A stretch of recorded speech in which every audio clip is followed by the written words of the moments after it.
Hello and welcome to the Linux Gaming News Punch episode 3, your bite-sized look at some recent topics. My name is Liam and I'm going to be your host for the next few minutes once again. We're going to dive right into the deep end this week, as Puppy Games have made their roguelike Basingstoke, which is a pretty glorious mix of stealth and action, completely free for Linux users on itch.io. While it is free, you can give a donation when you go to claim a copy. They're a developer worth supporting. They've supported Linux gaming for many years, and Basingstoke is actually a fantastic game. I've actually played quite a lot of Basingstoke myself. I really do enjoy it. It's really intense, and it's quite scary as well, which is quite surprising. It has some really good style to it, and it's very dark, which really helps with the atmosphere. I absolutely recommend checking this one out. We also have a return of the Humble Indie Bundle. They've returned on top form too.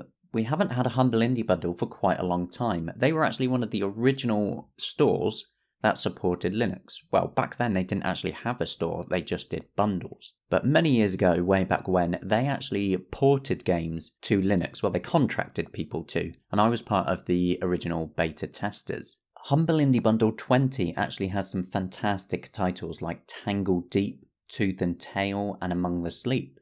Among the Sleep in particular I'm pretty fond of, and there's a good couple of other games. It's worth checking out if you like getting multiple games together on the cheap.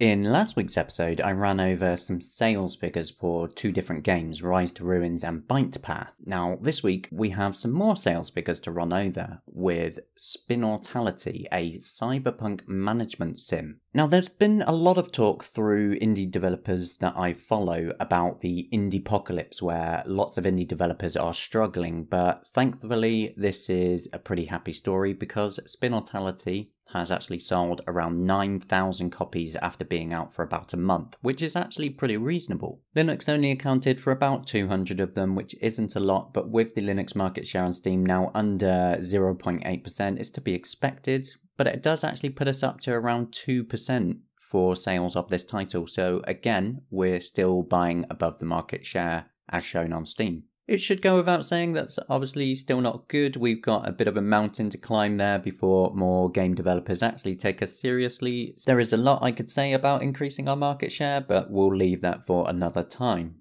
And now onto some open source gaming news, as we have Minetest, the Minecraft-inspired Voxel game engine, as it had a major release recently, and it's a pretty exciting one. You should no longer have to hunt around for mods and games to actually add in to make it interesting, as you can actually do that in the game with their new online content repository. So you just click a few buttons, it downloads things for you. It has a few rough edges with things like downloading dependencies, which it doesn't seem to do, but other than that, it does a pretty good job. I was actually absolutely addicted to Minecraft a good few years ago, so having an open source version of it is pretty cool, especially considering how extendable it is. And performance is a lot better in Minetest than it is in Minecraft because it's not Java. This next one is for those of you who remember the classic 3D realms, who were responsible for, amongst other things, Duke Nukem. They've announced a brand new shooter. This isn't just any shooter, this is a very retro shooter powered by Quake 1 tech. So it's not just retro in looks, it's retro in literally every way. And yes, it's also coming to Linux. I'm going to completely screw up the name, but here goes. It's called Wrath Aeon of Ruin. And while it is coming to Linux, it's not entirely clear if it will be this year or next year, because their publisher and their press team both gave me different information to what's been put in the FAQ on Steam. So it'll either be this year or next year, but it is coming to Linux.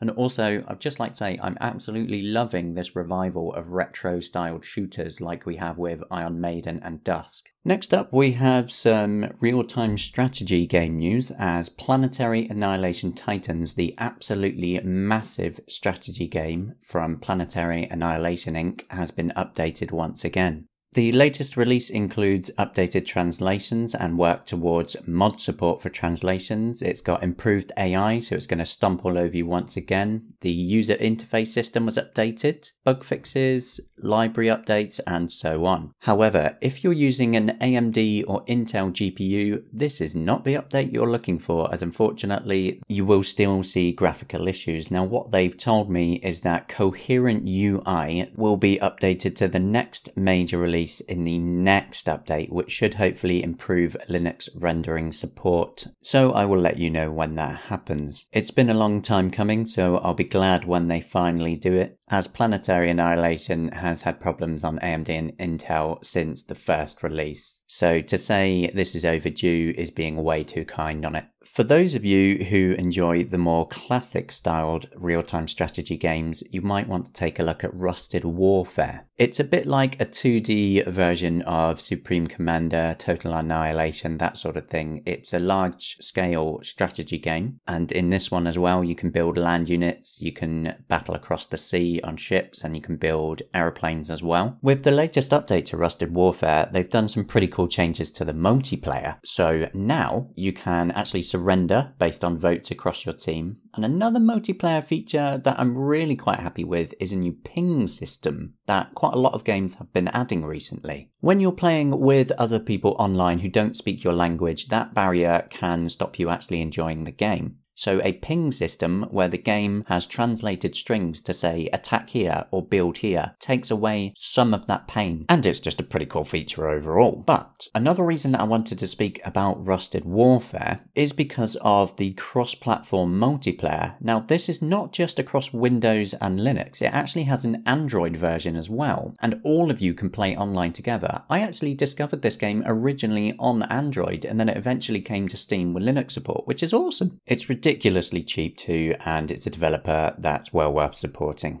Finally, we're going to move on to the last bit of news today. We have Steam Play, Valve's system that bundles Wine, DXVK and so on into the Steam client, because it's had another beta update, 3.16-8. While the changelog for it is quite small, it's still quite a good release for Steam Play. It updates DXVK to 1.0, so that you should see quite a lot more games supported. There's a few performance improvements there as well. There's also a really nice fix for Unity games, because in a lot of Unity games, when run through Steam Play, the mouse cursor would sort of start drifting to the bottom right. You'd be fighting the cursor to actually be able to play the game. That is fixed. It's also seen some Steamworks API improvements for older and newer games, some networking improvements, and a fix for some DirectX 9 games on certain hardware. So quite a small release, but it still packs a punch. And that's all for this week's Linux Gaming News Punch. Thank you very much for joining me again, and I'll be here again next week. For all the latest news, do check out gamingonlinux.com.